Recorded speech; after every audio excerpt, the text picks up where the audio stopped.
Hey fam! So in the next few minutes, I'm going to go over some forward fold variations. Forward folds are great for stretching the hamstrings and the lower back and also releasing tension in the upper back, shoulders, and neck. They're also great for helping you to feel calm and grounded. So hopefully y'all are watching this video and trying out these poses after watching my sun salutations videos and doing a few sun salutations first, just so that you have an idea or that feeling cultivated in your body of linking your breath to your movement, and also so that you're a little bit warm before you start moving into these postures. Yeah, so I just recommend having done at least 5 sun salutations before going into some of these postures, either all sun salutation A or maybe a few sun salutation B A's and 1 or 2 sun salutation B's. At least doing a few of those before trying these, all right? So we're going into some forward folds. So we're gonna stand with the feet hip width apart. If you're unsure about what hip width apart is, you can check with your fists, 2 fists together on the inside of the inner edges of your feet. That's usually about 2 fist width for people, and it's usually a little bit narrower than you think it is. We're going to bring our hands onto our hips, take a big inhale, bring the gaze up, the chin up, open up the chest, spread the collarbones away from one another. Exhale as we hinge at the hips only. So we're keeping our spine nice and long and hinging right here at the hip joints only. And you can stop the hands on the thighs, the shins. You can even bring your hands onto blocks if you have them. But in this first forward fold, we want to try to keep the legs as straight as possible here. And we want the hips stacked over the ankles. Again, we want the spine nice and long and the heart open. And we're thinking about tilting our hip bones down towards the earth so that we can point the tailbone up and back towards the ceiling. This keeps our lower back from rounding out like this. So wherever you are in the posture, just make sure that you can have a tilt in your hips going forward towards the earth instead of rounding back like this. Okay? So for some of us, that might mean stopping the hands on the thighs. Again, shins or hands on blocks. And the final option is to bring the peace fingers around the big toes. So you bring the index finger, middle finger around the outside edge of the big toe on each side. And from here, wherever you are, you want to inhale, try to lengthen the spine again, and exhale, fold a little bit deeper into the posture. If you've folded more than 75% of the way, which is about here, then you can relax the head and neck.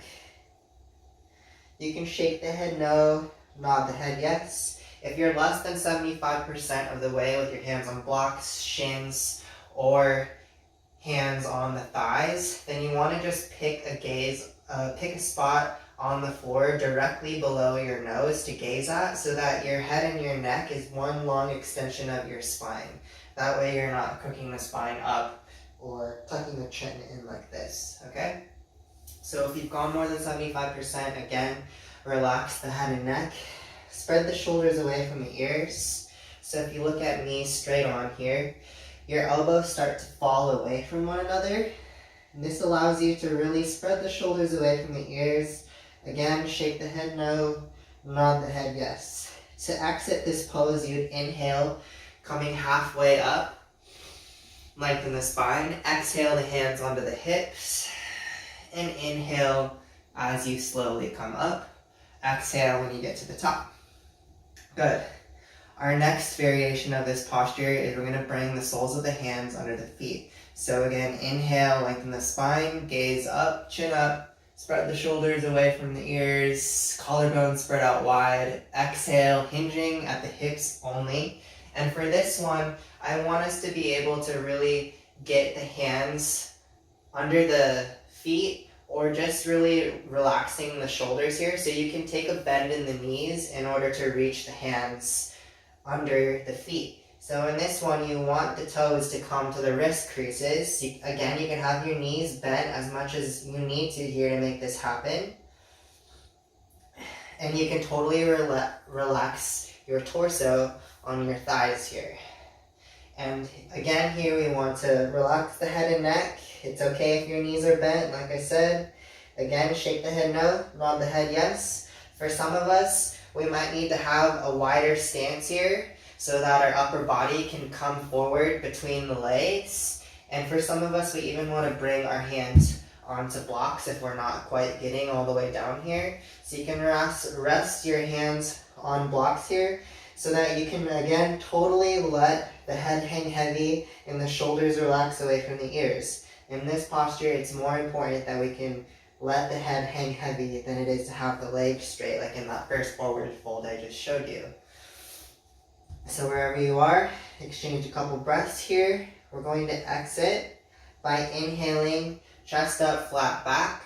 Release the hands from under the feet. Exhale the hands onto the hips. Inhale, slowly coming up. Exhale when you get to the top. Awesome. So this first forward fold with the fingers wrapped around the big toes or the legs straight, even if you're on your shins or hands on the thighs, is called Padangusthasana. This next one with the hands under the soles of the feet or relaxing on the blocks or the knees bent, whatever it is that you're doing, is Padahastasana. And one more forward fold variation. So we're going to come into it. Inhale, chest up, lift the heart, lift the chin, spread the collarbones away from one another. Exhale as you forward fold, hinging at the hips only, long straight spine. Our hands are going to come down onto blocks in front of us or all the way down onto the earth. Again, as long as you can keep the spine nice and long and the legs straight here. And we're going to bring the right hand directly under the nose, bend the right knee. As we inhale, pick up the left hand towards the ceiling and gaze at the left hand if it's okay for your head and your neck.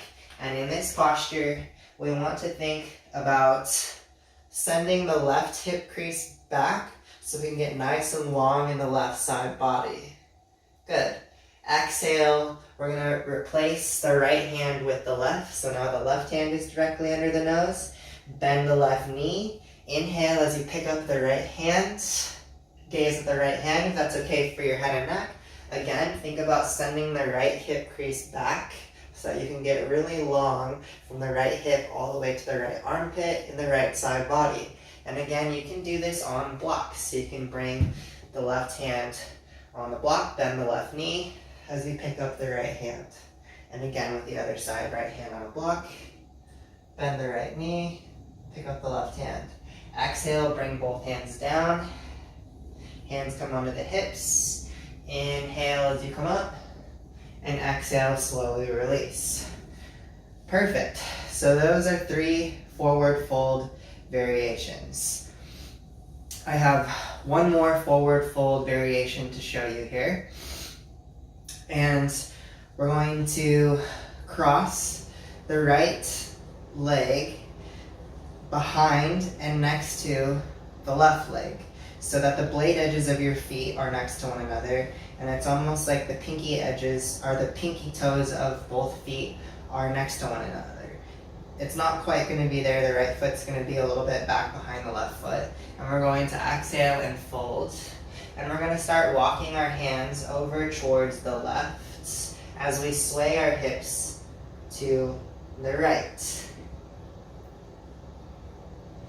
And we'll inhale as we lengthen the spine and exhale as we fold a little deeper in the posture. Think about bringing the nose a little bit closer to the knees. Again, if you want your hands on blocks or a slight bend in the knees here so that you can fold a little bit, that's okay for a while until we increase the flexibility and eventually can bring the hands down to the floor. Good. Inhale, come back to the center. Unwind. We're going to cross the left foot behind the right. blade edges of the feet next to one another. The pinky toes are almost lined up. Inhale, lengthen the spine, spread the collarbones. Exhale, fold as you walk the hands over towards the right and kick the hips towards the left. Think about bringing the nose closer to the knees here. You can bring your hands on blocks, like I said, on the left side, or bend the knees slightly. If some of you need a little bit more of a stretch in the left hip, in the hamstring, you can also bring the left hand and wrap it around the calf of the left leg here, and use that to fold a little bit deeper. Good. Inhale and unwind. Exhale the hands onto the hips. Inhale, slowly coming up, and exhale, release. So there you have it, 4 forward fold variations. Hold each posture for at least 5 breaths, trying to make your inhales and exhales nice and smooth. Like I said, if you can practice these after a few sun salutations, that'll be a nice practice for y'all. Alright, I hope you enjoy. Be well.